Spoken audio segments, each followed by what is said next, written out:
Oi, gente. Eu hoje estou aqui para anunciar que o livro Mentes Ansiosas, o Medo e a Ansiedade Nossos de Cada Dia, virou um curso online. Cada capítulo virou uma videoaula. Além disso, vocês vão receber uma apostila que vai resumir tudo direitinho para que vocês possam acompanhar o curso da melhor maneira possível. Para se inscrever, você acessa cursos.doutorandabeatriz.com.br. Obrigada.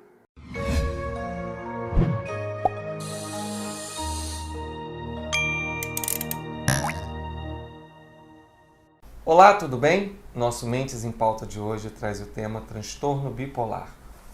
Tudo bom, Bia? Tudo ótimo. Bia, o que seria transtorno bipolar? A gente pode chamar de depressão bipolar, pode chamar de doença maníaco-depressiva, pode chamar de transtorno bipolar, né? Então, assim, isso é quando você tem os episódios de depressão que são alternados com episódios de euforia. Tá? A depressão, o episódio da depressão é a depressão clássica, como a gente já falou, né? A pessoa se recolhe, altera o sono, tem todos aqueles pensamentos negativos, ela não consegue mais fazer o que ela fazia, baixa de libido, todos os sintomas da depressão. A euforia é quando você tem o oposto. Eu chamo a euforia como se fosse uma alegria descabida, porque a gente deve ficar alegre, mas é uma alegria totalmente fora de propósito. Então é uma pessoa que é capaz de chegar num velório, por exemplo, e achar que está num evento social, no sentido assim, quase como se fosse para um ensaio de escola de samba. É de fato uma euforia. A euforia é uma alegria totalmente desproporcional e incabível, né? Não cabe naquela situação. E quais seriam os sintomas dessa euforia? Ou mania, né? Ou mania, ou euforia, tanto faz. Uma coisa só que eu acho bem importante a gente colocar, que diferente da depressão unipolar, né, como a gente já tinha visto, o transtorno bipolar, a genética é muito mais marcada. O risco de suicídio é muito mais marcado. E para você ter uma ideia, na depressão comum, você tem 3 para 1, 3 mulheres para um homem. No transtorno bipolar, é 1 para 1. É igual tanto para a mulher como para os homens. Então, isso é muito importante para a gente. E, geralmente, você tem uma abertura mais precoce, né? Pode até, às vezes, você ter a abertura em adolescência, início da idade adulta. E tem uma marcação genética muito forte. E, Bia, quais são os sintomas da euforia? Na euforia, como eu falei, que você tem uma alegria desproporcional, a pessoa se sente com excesso de energia, a pessoa não tem necessidade de dormir, a pessoa emagrece muito, a pessoa fala compulsivamente, a pessoa, em geral, fica com a libido absolutamente exacerbada, se veste de uma maneira extremamente despojada. Eu costumo dizer que, no caso das mulheres, se você um dia vir uma mulher com uma maquiagem muito forte, batom muito vermelho e decotes absolutamente generosos, existe uma grande chance dela estar em euforia.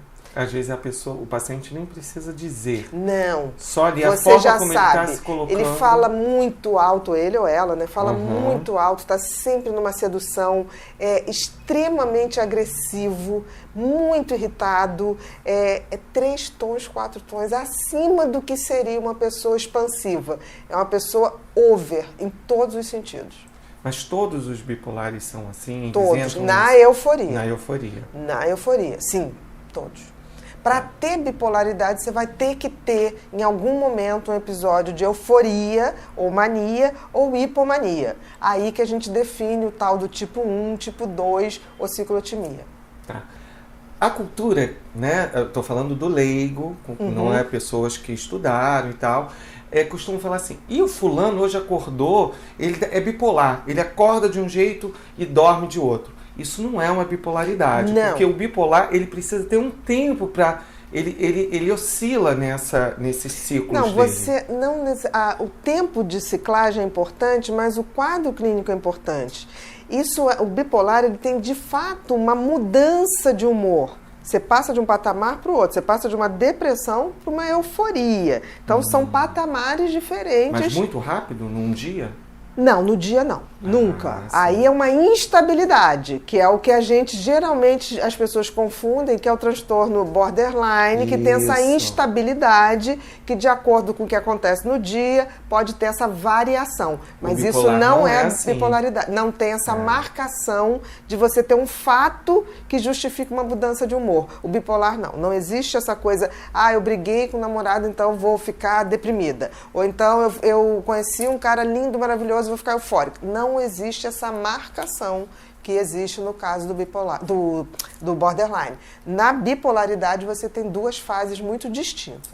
É bom então entender que essa oscilação que a gente tem durante um dia está muito mais característico por uma personalidade borderline. Instável, seria uma instabilidade. Uma instabilidade. Já o bipolar mesmo, que todo mundo, essa pessoa é bipolar, não é bem assim, né? Não, eu tenho amigos que falam assim, fulano é tripolar, eu não sei nem o que é isso. Mas Nossa isso quer Senhora. dizer que as pessoas, eles estão se referindo a pessoas que mudam rapidamente durante o dia. Não é o caso. Aí não é o bipolar, caso. não. Agora, Bia, você pode então separar pra gente, assim, os tipos? Pode. O tipo 1. O tipo 1, o bipolar tipo 1, é aquele que você tem um ou mais episódios de depressão, a depressão clássica, tá? A depressão de tudo que a gente já falou da depressão unipolar. E você tem um episódio, um ou mais, de euforia, mas euforia plena, né? É muito interessante que a euforia, as pessoas ficam até delirantemente poderosos, se sentem vigorosos. E aí é a fase que compra carro, faz Compra essas carro, coisas. bebe, faz tudo, porque as pessoas de fato acham que são poderosas. O eufórico, a euforia, ele não busca tratamento. Quem busca é a família, com medo que aconteça alguma coisa, porque se torna um perigo, porque ele fica totalmente sem limites. Mas ele não busca, porque ele se sente maravilhoso. Então, no tipo 1, você tem a depressão e você tem a euforia franca, tá? Os dois lados. E você pode abrir tanto com a depressão quanto a euforia. Quando você abre com depressão, em 1 ou 2 anos, no máximo, vai ter uma euforia.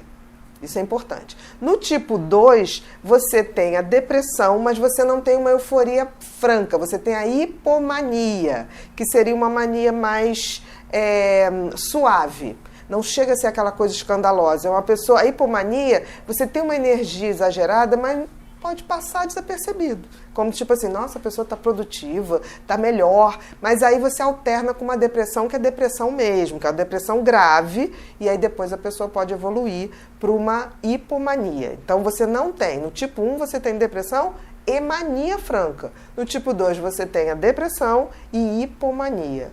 E a ciclotimia também, que está dentro da bipolaridade, que você tem episódios de depressão moderado, não são tão graves, alternados com hipomania. Certo. Em geral, o ciclotímico não procura muito tratamento, não, porque assim, ele vai se equilibrando, porque a depressão não é tão grave, e a hipomania dá um pouquinho mais de energia. E isso dura mais ou menos 2 anos, para a gente caracterizar, e a pessoa evolui nessas coisas, não tem uma alternância. Ele vai fazendo a hipomania e vai fazendo a depressão moderada.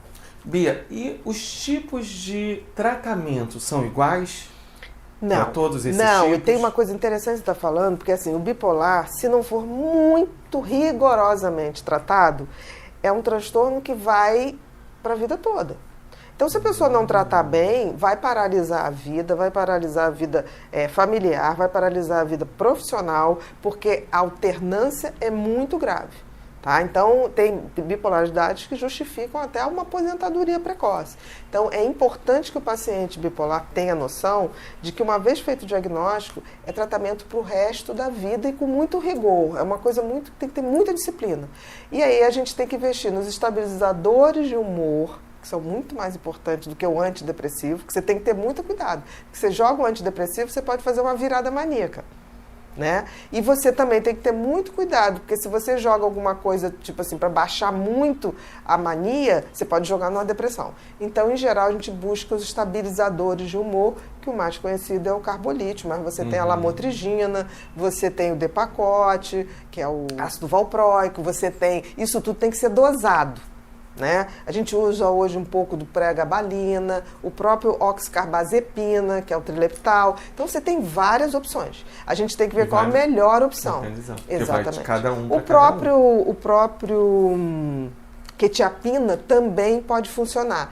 Eu digo que ajustar o tratamento de bipolar é uma das coisas mais difíceis. A gente tem que ter um cuidado imenso, porque tem que ficar razoável. E geralmente o bipolar, quando você ajusta, ele acha que está ruim, porque ele quer um pouquinho da hipomania, ele quer um pouquinho da euforia, porque ele se sente melhor. Bia, e dos tratamentos mais modernos que nós temos hoje para depressão, como a MT, o neurofeedback, esses tratamentos todos moduladores, ele se encaixa bem para a bipolaridade? A gente tem que ter muito cuidado, porque, por exemplo, a gente não pode jogar, ele pode ser usado, mas ele tem que ser usado numa de estabilizar. Por exemplo, você não pode fazer F3, no caso da estimulação magnética, como você faz com a depressão, porque ele pode ficar eufórico. Geralmente você trabalha mais estabilizando F4.